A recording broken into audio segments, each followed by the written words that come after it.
Bonjour à tous et à toutes. Quand nous parlons de la vie de couple, nous savons pertinemment qu'il y a de temps en temps des désaccords, eh bien, pour des raisons essentielles, pour des raisons idéales, des raisons pédagogiques, et puis d'autres parfois pour des raisons peut-être moins nobles. Mais en tous les cas, il est clair que, eh bien, nous vivons clairement des désaccords au sein du cercle familial. Alors, on peut effectivement s'interroger sur la manière dont ces désaccords vont être menés, vont être gérés, parfois dans des moments plutôt sereins et parfois justement dans des moments de tension. Et c'est là où arrive, je n'oserais pas dire l'irréparable, mais c'est là où arrive justement eh bien, le piège et le risque dans ces moments de stress, où peut-être des mots pourraient, comme on dit, dépasser la pensée, en tout cas des mots qui ne sont pas appropriés à dire à son conjoint et à sa conjointe. Et alors, eh bien, il est fondamental, il est impératif, nous expose la Torah de ne pas blesser son prochain, voire même plus que cela. On voit dans la Gemara, dans le traité de Brachot, justement, Rabbi Shimon Bar Yochai, qui explique le fait que eh bien, il doit être plus agréable pour l'homme de tomber dans la fournaise, d'être enseveli, que de porter préjudice, que de blesser son prochain. Et nous avons, eh bien, un élément dans cette paracha, la paracha de Vaïchev, qui met en avant, eh bien, ce propos, dans la relation entre Yehuda et Tamar.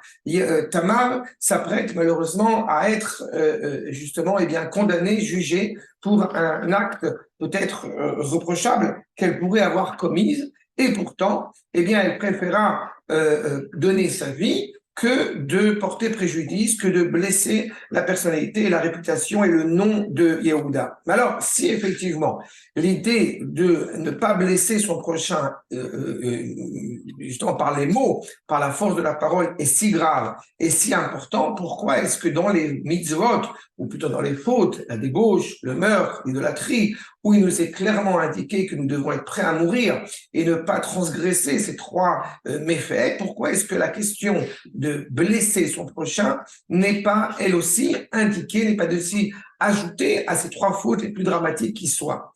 Va répondre Rabbeinu Yonah dans Sha'arei Teshuvah qu'en réalité, eh bien, quand on a parlé de assassiner quelqu'un, eh bien, on implique la notion de porter préjudice, de blesser, de l'albin penechavero, comme dit, si je traduis littéralement, de faire blanchir le visage de son prochain.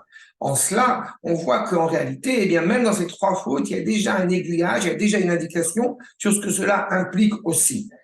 Donc, cela signifie par rapport aux propos qui nous occupent. Dans un couple, quand il y a effectivement des désaccords, et des désaccords peuvent être constructifs, comme parfois peuvent s'avérer tendancieux. Ce qui est indubitable, c'est qu'il doit y avoir des limites, il doit y avoir des règles à ce conflit.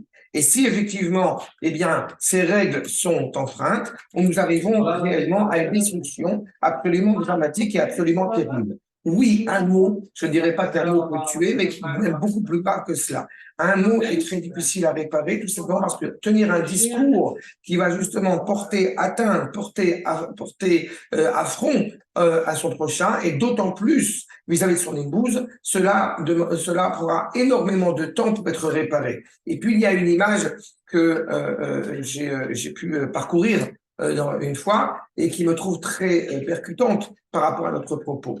Vous prenez avoir un discours blessant, outrageant à l'égard de son épouse, c'est prendre une feuille que nous avons froissée. Et une fois que nous l'avons froissée, effectivement, nous voulons, dans la même optique, demander pardon à son épouse de l'avoir froissée. Nous allons déplier la feuille, essayer de repasser la feuille.